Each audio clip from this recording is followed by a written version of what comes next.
Hello everyone, welcome to another lecture on Internet of Things, that is IoT. So हम unit number second पढ़ रहे हैं, ठीक है. This is the part number fifth of the second unit, which is machine to Internet of Things. So today's first topic is the need for networking. So सबसे पहले हमें पता होना चाहिए कि what is networking, ठीक है. उसके बाद हम देखेंगे कि IoT में नेटवर्किंग का क्या रोल है, ठीक है, क्या कुछ होना चाहिए, कैसे उसमें नेटवर्किंग होनी चाहिए.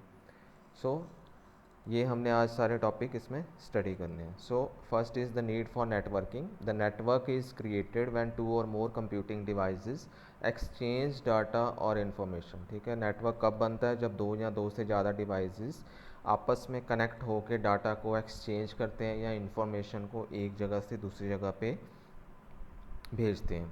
The ability to exchange pieces of information using telecommunication technology has change the world. ठीक है, अब इस जो टेक्नोलॉजी ने, एक्सचेंज और नेटवर्किंग टेक्नोलॉजी ने एक वर्ल्ड को चेंज कर दिया है और आने वाले टाइम में भी ये और ज़्यादा डिवाइसेस आपस में कनेक्ट होते रहेंगे. ठीक है, so typically devices are known as nodes of the network. ठीक है, जो डिवाइसेस आपस में कनेक्ट होते हैं उनको हम क्या कहते हैं? As a node of the networks. ठीक है, और जो आपस में कम्युनिकेट करते हैं with the help of some links. So in this figure you can see there are three devices, device A, B and C. Both all these three devices are connected to each other. For example, device A किसके साथ connected है? B के साथ. ठीक है, then B किसके साथ connected है? C as well as A के साथ. So ये एक simple example है for a networking. Then next topic is local and wide area networking. ठीक है, so what is this? So local area network क्या होता है? LAN. ठीक है, LAN was traditionally distinguishable from wide area network, WAN. ठीक है, WAN से ये डिफरेंट क्यों है? ठीक है, on the basis of geographical coverage requirements of the network, कि जितना हमें रेंज चाहिए, अगर हमें एक डिवाइस कनेक्ट करना है और दूसरा डिवाइस बहुत दूर है, ठीक है, या अलग सिटी में या अलग कंट्री में है, सो उस पर वो डिपेंड करता है कि हमें लैन नेटवर्क चाहिए या वाइड एरिया नेटवर्क चाहिए. ठीक है, सो in this case in the case of the LAN, a smaller geographic region is covered. ठीक है, लैन में क्या होता है? एक छोटा जोग्राफिकल रीजन जो होता है वही कवर्ड होता है, सच एज कमर्शियल बिल्डिंग. ठीक है, अगर कोई बिल्डिंग ले लो या कोई ऑफिस या होम. ठीक है, सो इसमें कोई भी कम्युनिकेशन का इंफ्रास्ट्रक्चर नहीं हमें चाहिए, कोई बहुत बड़ा इंफ्रास्ट्रक्चर नहीं चाहिए. एक कमरे में अगर दो सिस्टम आपस में कनेक्ट करने हैं, सो वो लैन केबल से हम या लैन नेटवर्किंग से हम दोनों को आपस में कनेक्ट कर सकते हैं. So whereas in other case जो WAN है, provide communication links that cover longer distance. ठीक है, WAN क्या है कि बहुत एक बड़ा जोग्राफिकल एरिया को कवर करता है, जो कि एक शहर से दूसरे शहर में भी हो सकता है, एक कंट्री से दूसरी कंट्री में भी हो सकता है. ठीक है, और ग्लोबली कोई कॉन्टिनेंट को भी वो आपस में कनेक्ट कर सकता है.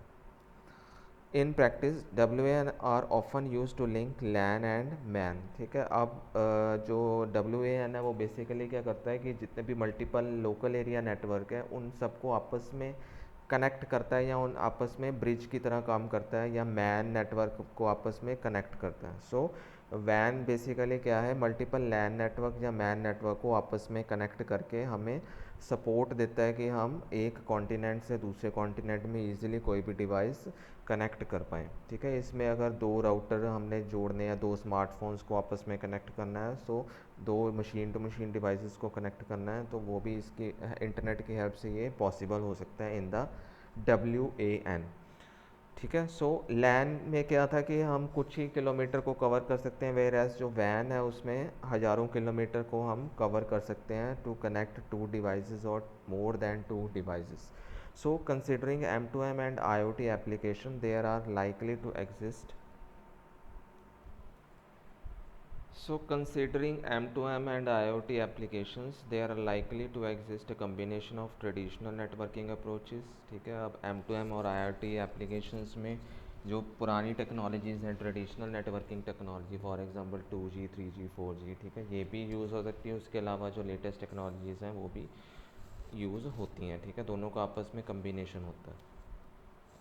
So selecting the most suitable connectivity technology is one of the critical decisions that enterprises need to make in their IoT launch strategy. ठीक है, अब कोई भी अगर ऑर्गेनाइजेशन है IoT को लॉन्च करना है, कोई प्रोडक्ट बनाना है या कोई सिस्टम बनाना है IoT के बेस पे, सो सबसे जो पहला क्रिटिकल डिसीजन उसको लेना पड़ेगा वो कि कौन सी टेक्नोलॉजी उसने कम्युनिकेशन कनेक्टिविटी टेक्नोलॉजी उसने यूज़ करनी है। ठीक है, so the IoT journey typically starts with defining the vision and objective. So IoT की जो बेसिक जर्नी है वो कहाँ से स्टार्ट होती है कि उसका विजन क्या है उस सिस्टम का और उसका ऑब्जेक्टिव क्या है। This can be to increase the revenue. इसका मतलब क्या है कि ऑर्गेनाइजेशन या किसी कंपनी को रेवेन्यू कैसे इंक्रीज़ करना है वो देखना पड़ेगा, सर्विसेज कैसे अच्छी देनी है, बिजनेस मॉडल कैसे अच्छे बनाने हैं, कॉस्ट कैसे डिक्रीज़ करनी है अपने जो प्रोडक्शन के प्रोडक्ट्स जो प्रोडक्ट करने हैं। ठीक है ना, तो उसके लिए क्या करना पड़ेगा, उसको एक अच्छी टेक्नोलॉजी कनेक्टिविटी टेक्नोलॉजी चाहिए जिसकी हेल्प से सारे जो उसको फीचर्स हैं वो प्रोवाइड हो सकें। So the main question is to how the connected product and the data generated are going to be used and deliver value to the enterprise and its customer. सो जो basic question जो arise होता है उस वो है क्या कि IoT devices या सिस्टम में डिवाइसेस को कनेक्ट कैसे करना है और जो डाटा जनरेट हो रहा है उसको कैसे डिलीवर करना है एंटरप्राइज से लेके कस्टमर के ऊपर। So there are a range of technologies available for IoT such as traditional cellular। ठीक है, अब जैसे मैंने आपको बताया कि पुरानी ट्रेडिशनल अप्रोचेस हैं, for example 2G 3G 4G। उसके अलावा जो नई टेक्नोलॉजी है low power wide area LPWA, wifi हो गया, ब्लूटूथ हो गया। सो ये सारी क्या है आपस में मिक्स होके जो भी IoT डिवाइस हैं उसको उसमें यूज़ कर सकते हैं। ठीक है ना, every use case that has specific need which translate into certain technology requirements that determines the choice of most suitable connectivity technology। Means हमारी नीड क्या है, जो IoT सिस्टम की रिक्वायरमेंट क्या है उसके अकॉर्डिंग ही उसको वो चेक करना पड़ेगा कि कौन सी टेक्नोलॉजी उसने यूज़ करनी है या उसके लिए बेस्ट सूटेबल कनेक्टिविटी टेक्नोलॉजी कौन सी है। So our analysis identify and groups this technology requirement to 3 categories. ठीक है, सो इसके लिए 3 कैटेगरीज इसमें डिवाइड कर सकते हैं। ठीक है, फर्स्ट है technical, second commercial, third is ecosystem related. So जो 3 कैटेगरीज में डिवाइड किया गया है वो है technical, commercial and ecosystem. So first is technical requirement.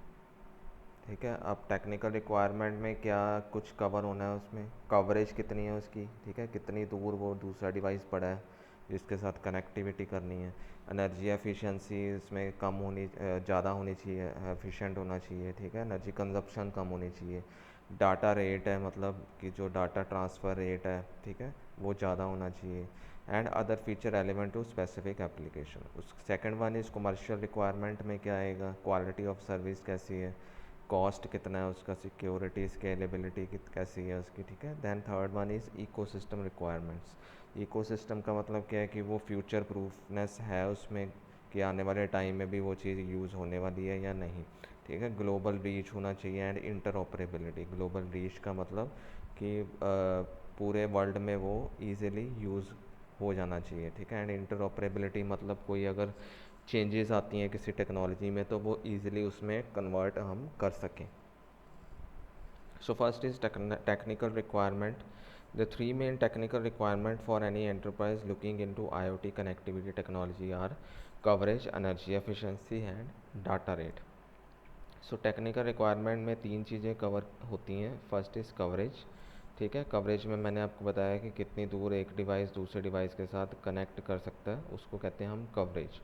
ठीक है, सो जैसे ट्रेडिशनल टेक्नोलॉजी होती हैं सच एज 3G और 4G, वो क्या है बहुत ही कम एरिया कवर कर पाते हैं, या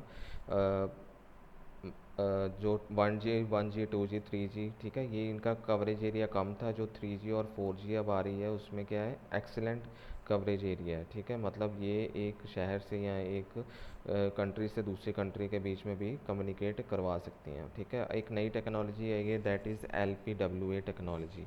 ठीक है, which further improves the connectivity range bye employing more robust coding schemes which makes them ideal for reaching remote areas and penetrating deep indoors। ठीक है, कि बहुत दूर दूर तक अगर कोई भी कनेक्टिविटी चाहते हैं हम तो उसके लिए एक नई टेक्नोलॉजी है दैट इज़ LPWA। ठीक है।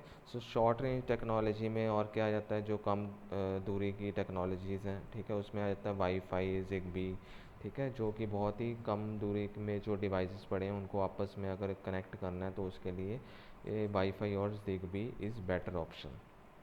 एनर्जी एफिशिएंसी में क्या आ जाएगा कि एनर्जी को कैसे हम सेव कर सकते हैं, ठीक है, क्योंकि जो आईओटी डिवाइसेस हैं, सिस्टम है, वो डिवाइसेस को आपस में कनेक्ट करते हैं 24 घंटे, ठीक है, 24/7 आपस में वो डिवाइसेस कनेक्टिंग होंगे। तो हमें देखना पड़ेगा कि उसकी बैटरी जो एनर्जी एफिशिएंसी है या बैटरी की कैपेसिटी है वो अच्छी होनी चाहिए, ठीक है। सो तो short range technologies for example Zigbee वगैरह है, ये मैश टोपोलॉजी पे काम करती हैं, एक डिवाइस को दूसरे डिवाइस के साथ कनेक्ट करने में, ठीक है।